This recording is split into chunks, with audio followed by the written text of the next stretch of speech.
5% fee, when I don't have to do it for the internet or telephone. So the cable people that offer telephone and internet now are looking at us as kind of a nuisance, and it impacts their earning capacity, because they certainly, if they didn't have to charge 5% for cable access, PEG access, then they could go up in their rates that extra 5%. Nobody would know the difference.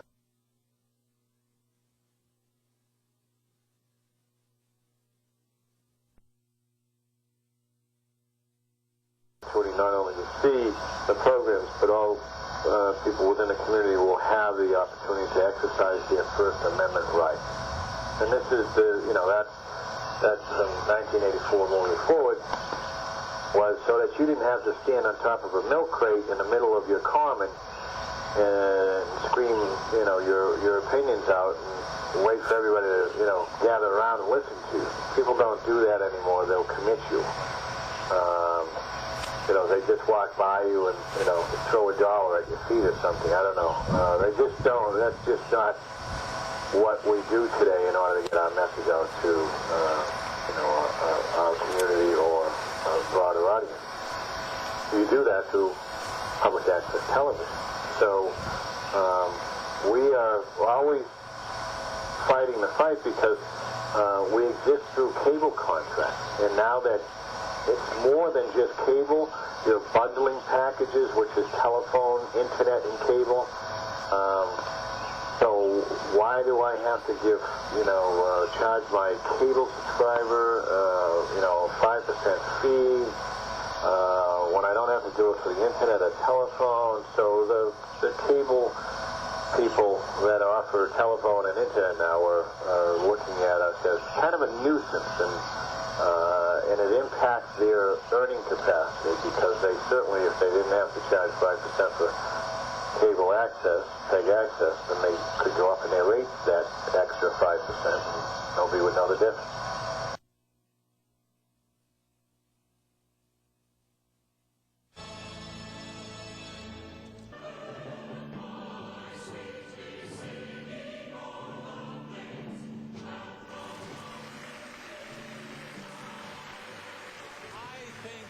Interview an angel this morning.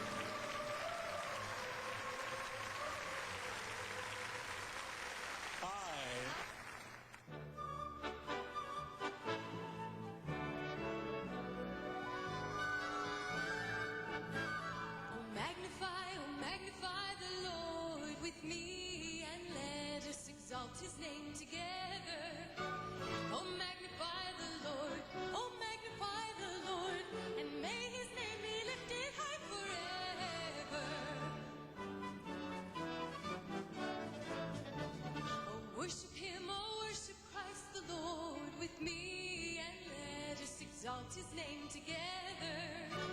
Oh worship Christ the Lord, oh worship Christ the Lord, and may his name be lifted high forever.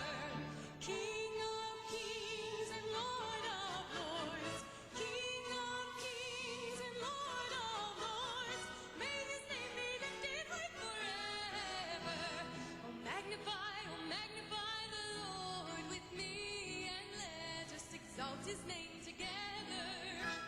Oh magnify the Lord, oh magnify the Lord, and may his name be lifted high forever. King of kings and Lord of lords, may his name be lifted high forever. Oh magnify the Lord with me, and let us exalt his name together. Magnify the Lord, oh magnify the Lord, and may his name be lifted high forever. And may his name be lifted high forever.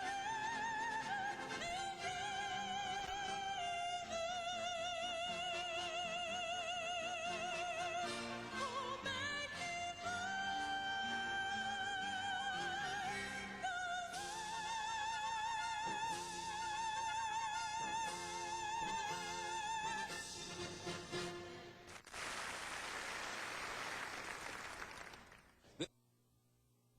Certainly, if they didn't have to charge 5% for cable access, PEG access, then they could go up in their rates that extra 5%.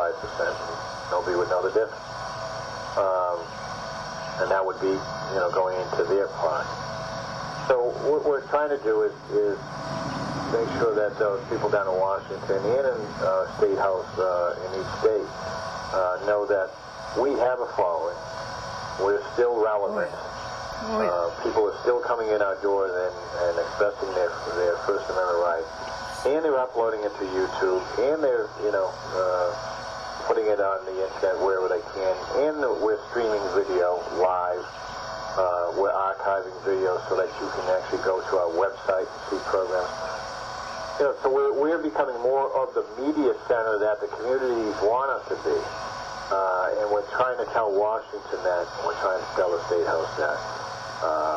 We're not just the Wayne's World of yesterday. We have become media centers.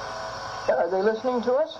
I believe they are. I believe a lot of the elected officials realize that they are getting their message out to their constituency through PEG Access Television, because they're not going to do it through the network affiliates, because they'd have to pay for it. They'd have to pay for the ads. So, they can go into their district and sit in front of a camera and spout out for a half an hour of all the things that they're doing on behalf of their constituency, and that program will run for a whole month until they do another one. And so I think they know that that's the way to get their message out today. And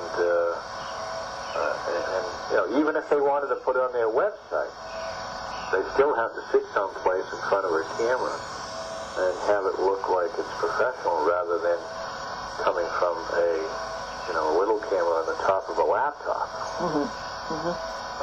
So I will say this in defense of cable over the internet, that I still get most of my return from cable.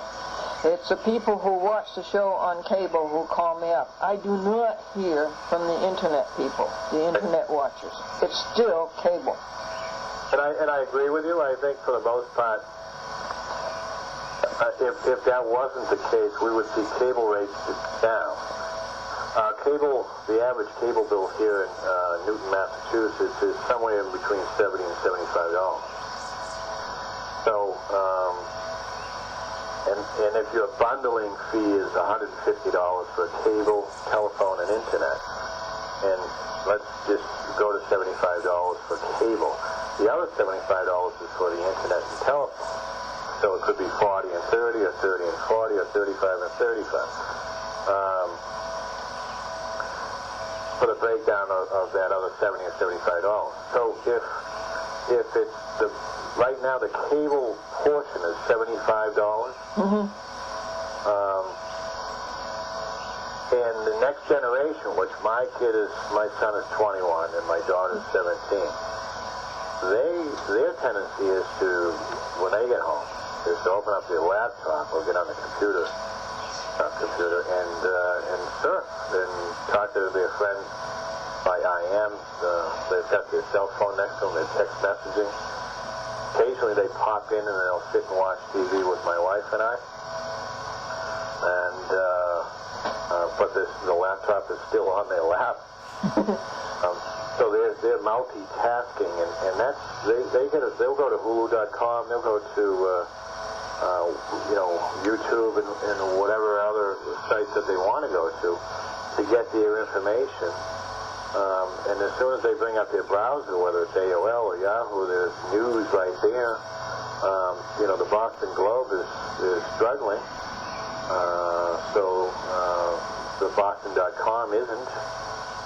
So if you want to read the Boston Globe, you go to Boston.com, and there's, that website is, updated every hour. Wow. So all the information you want to get from the Boston area is right there on Boston.com, and kids know that. Yeah. As the cable channels, or as the television channels that we know, USA, TNT, ESPN,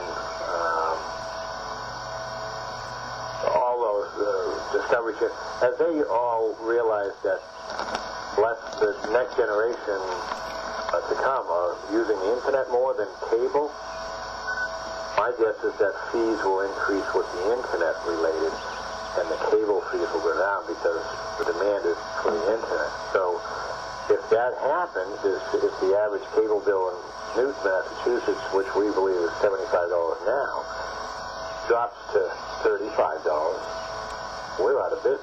Yeah, we are.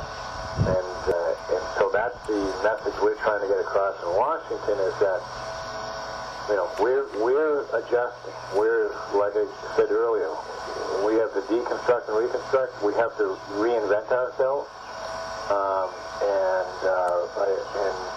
service a wider market, and that's the internet users as well. So why would we not apply for a portion of the internet fees as well, the gross revenues from the internet as well? So. And that's all we're trying to do. I'm glad you're trying, because that brings up a thing. We were wonderful to get it through cable. You know, we started at getting the fact that it got into the Cable Act of '84 that a municipality could require a cable company to have local peg access. Now, that did not happen with satellite. Why, Robert? Why didn't we get public access on satellite? The reason that we have the Cable Act is that cable companies have to string wire over our public roadways. So in order for us as municipalities to give them permission, you've got to come negotiate with us. We're not just going to allow your trucks to come in and just start wire on our poles over our public roadways. We own the public roadways. So that's what the Cable Act of 1984 was all about, saying, hey, if you want to go string cable in communities, yeah, go ahead, but you've got to negotiate with them. And part of the deal is you've got to come up with a maximum of 5% of your gross revenues to support local programming. So, satellite they don't have to come in and string wires over your community. So they're exempt from that Cable Act because there's no wires involved. So we couldn't pressure them to do it. Yeah, and you could put a satellite on top of your PEG access facility and try to negotiate with DirecTV and the satellite TV people and say, hey, look, we now have a satellite. Can we work out a deal with? But I think it's probably cost prohibitive for a PEG access center to do that. Yeah, one man did it. He got time on the satellite on the basis that satellite should do something for public service. He got it. What's that called? What's that channel called? On the satellite.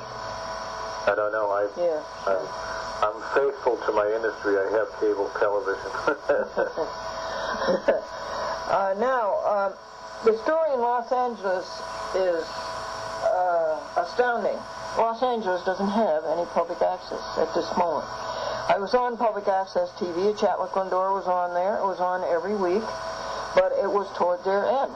And when December the 31st came, just as they said it would happen, that was the end of public access. Time Warner, not only in Santa Monica County and Santa Monica City, but also Los Angeles County and Los Angeles City. No public access in the nation's second largest market. I just found out today that William Imperio, who is an officer in the City of Los Angeles government, says that LA 23, which is an educational channel in Los Angeles, is now accepting public access TV programming. So I'm wrong about that. And many other things. And that's because they have statewide franchising in California, and there were 20 states that statewide franchising has taken place. Texas, Illinois, Connecticut, California. There are a number of others. And statewide franchising is not the way to go. Cable companies are able to do what they want when it comes to public access because they don't have to deal with the cities and towns and as issuing authorities. It's the state. And obviously California was struggling with revenue. So any revenues that they were getting from any cable companies, they were using for, saving municipal and county jobs. and weren't going to fund the local access channel any longer. So it turned it over to the hands of politicians. And like I said, I'm an elected official, but faced with, economic constraints, I'm going to look at whatever funds I have available to me to, keep the services going to my city or town or county. And I think that's what happened out there, is that the politicians just went after the funds for LA 36, and that's what happened. They just pulled the plug on it. Oh my goodness, that is frightening. That's evidence that statewide franchising is not good, and we're always, going to fight against that in Massachusetts. We have a bill right now, 1531, Senate Bill 1531, that a cable provider is trying to push here in Massachusetts. They tried it in 2007. We defeated it, and they're back at it again with a different version of it. So It's the telephone companies who want a statewide franchising because they get rid of the municipalities, right? Right. They look at the public hearing process and the negotiation process with municipalities as stumbling blocks. They just want to come out and wire the community. And when it came to telephone, that was back in early 1900s. The laws that said just let them go. They can put them up. We want it all over the place. Like cell towers of today. Yes, it surprises me that the public access producers in Los Angeles didn't stand up the way they did in, say, for instance, New York, all of the 5 boroughs of New York City, plus Long Island. And when Verizon came in and says, well, we're not going to do public access in municipalities, says, oh, yes, you are.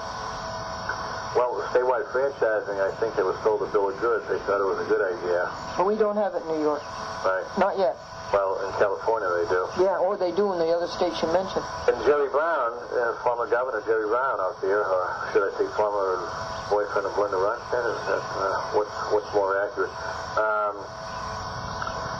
He's out there and he's lobbying for the return of LA 36 and the access channels out there in Los Angeles County. So, there are a number of different people that are trying to push it. And I think you'll see a return of public access television to that region. Good. Future, Glad to hear that. Now, it's Philadelphia still doesn't have public access. Really? Las Vegas doesn't have public access. Detroit doesn't have public. I think I might be wrong about Philadelphia. I know that Drexel University has educational access, and a person in charge out there told me to talk to her about my program, even consider cable casting it on Drexel University, public access. But I think there's something else going on there that I don't know about. I have a little information on it. Is this interesting? I think it's very interesting. Of course, I'm interested in public access, and it must be very interesting to anybody else interested in public access. He's really... Well, there are different animals that exist out there. Grand Rapids let me tell you about Denver. Denver, the local channels, 87% of their funds come from alternative revenues, only 13% from cable-related. Wow. And I tell you that 97% of my funds come from cable television subscribers, and only 3% from alternative revenue. So we're looking at that as an industry here in Newton, but Massachusetts and the Northeast region is trying to figure out where our revenues will come from for the next 25 years. Oh, I see. I was going to ask you about the future. Well, we have to forge partnerships. There are community-based organizations that we need to partner with when it comes to grants. Oh, yeah. Educational institutions. We have, right here in Newton, Massachusetts, we have Boston College, LaSalle, Mount Ida, and Andover Newton School, 4 colleges that we're looking to do some nice collaborations with when it comes to courses. Grand Rapids actually purchased the local theater that was Yeah, they did. Yeah, there was a theater in town, Grand Rapids, and they... renovated it. What's that? They renovated it.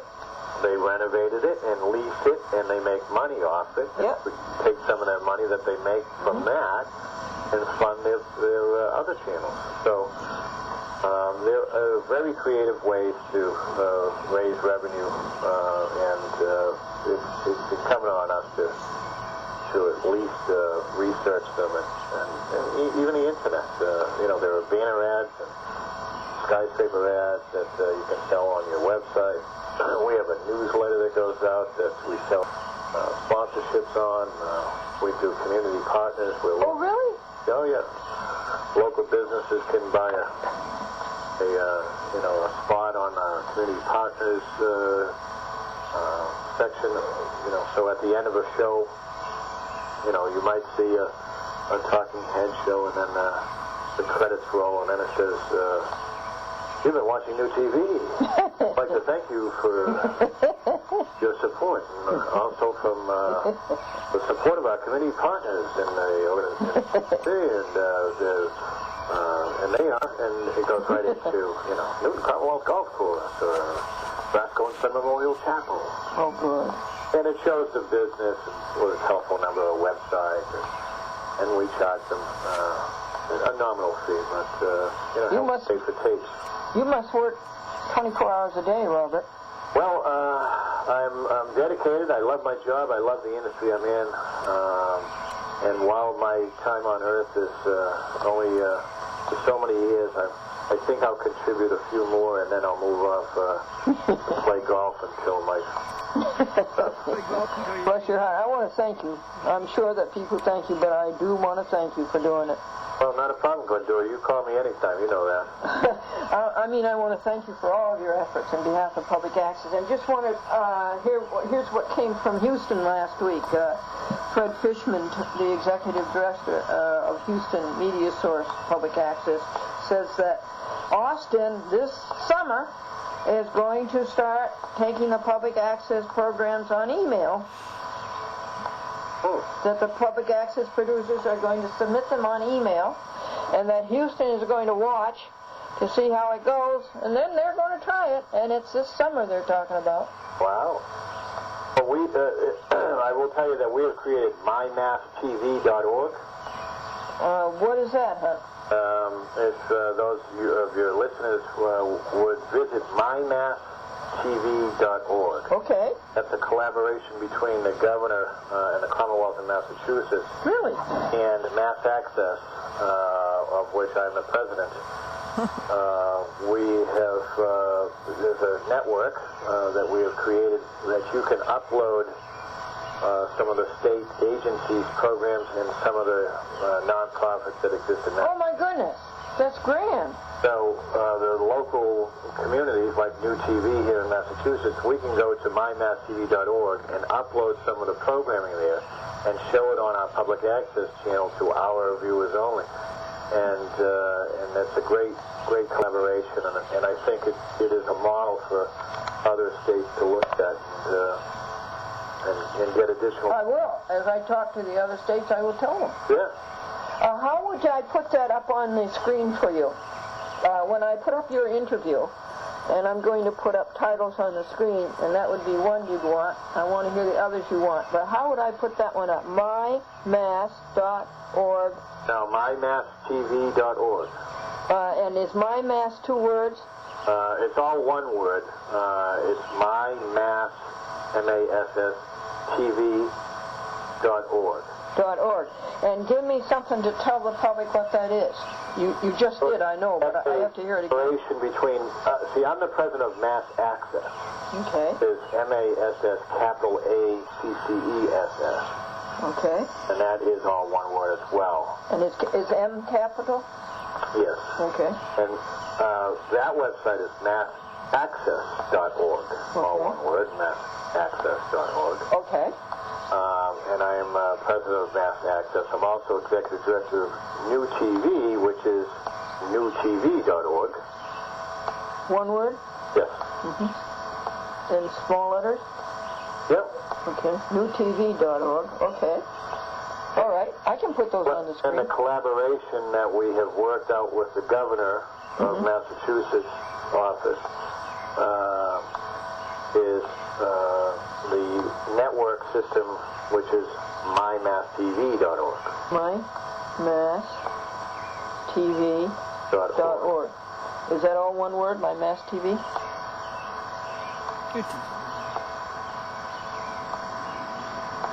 Robert? Yes, Robert S. for Yes. Sean. Yes, but is that mymasstv one word? Yes, mymasstv.org is all one word. I'll put those all up on the screen, and then people will see them, and they can go to it. Great. All right. What else would you like on the screen? That's it. You want your name, Robert Kelly? Robert S. Yes. Robert S. Kelly. Just a minute, Robert. I have to get this correct. Robert S. is in Sam? S is in Sean. Yes. Oh, yeah. Okay. You are sort of Irish. Boston Irish. Then do you want your telephone number up there in case people would like to? My email address is better, Bob K. Okay, just a minute. Bob K. at newtv.org. At newtv.org. Yeah, and the at is the at sign, you know. Yeah, I know the at sign. Yeah. Is that all? Bob K. at newtv.org? Yes. That's all you need? Yeah, that's fine. Okay. Is there anything, I think it'd be nice to have your address up there. Our address is 23 Needham Street. Okay.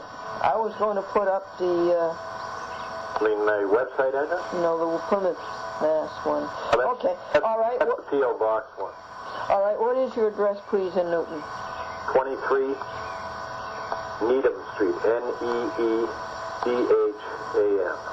Needham. Yeah, I know it. Yes. 0461. 024. Back in 1980, no, we're going to go back even farther. In 1980, when Channel 5 Newton first opened up. No, it's even earlier than that. 1974, when Channel 5 Newton first started up.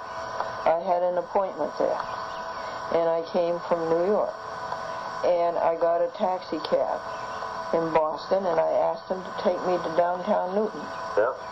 Well, the cab driver didn't know where downtown Newton was, and he didn't know where Channel 5 was, and the meter was going on and on and on, and I got panic struck, and I said, then do this. Take me to a local cab in Needham, and they will know where Channel 5 is. Well, he did, and I rolled down the window of his cab, and I said to a man, do you know where I can get a cab? And he began to laugh because I was in a cab. Yeah, that's one of my favorite stories from Needham and Newton. All righty, I am so pleased with this. And we've got everything. I've got what you want on the screen and everything. That's good. Right. I will send you down a courtesy copy for you and your wife. Oh, thank you. I appreciate that. Is DVD okay? DVD minus R? Wonderful. That's perfect. Minus R is okay? That's perfect. And then I'll send you down a copy in case you want it on your TV station. Okay. I would like it to go on many of my other TV stations because I am trying to do a documentary on public access. Somebody's got to make a record, and we've got to make it soon. Right. Because you and I are getting older, and as you say, you will be off playing golf. Right. So I'm appreciative of this, and we must work on a record of public access, past, present, and future. So you let me know if I can help. Well, you're wonderful to do that. All righty. All right. Yes. Okay, Glendora, thank you very much for the call. And I'm sure the Lord above is pleased with you. Well, I hope so. I'm trying every day. All right, I'll be in touch with you later. Okay, Glendora, thank you. God be with you. Bye-bye. You too. Thanks. Bye-bye. Bye-bye. No joke. What's that, a joke? And, It's Mike Hunt. I'm Executive Director of Houston Media.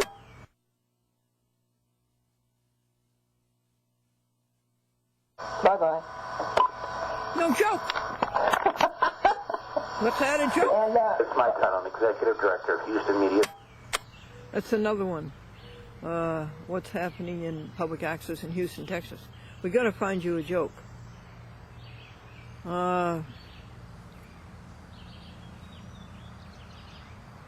the doctor says, I have bad news and very bad news. And the patient says, what's the bad news? And the doctor says, you have 2 days to live. And the folks, Brother Lawrence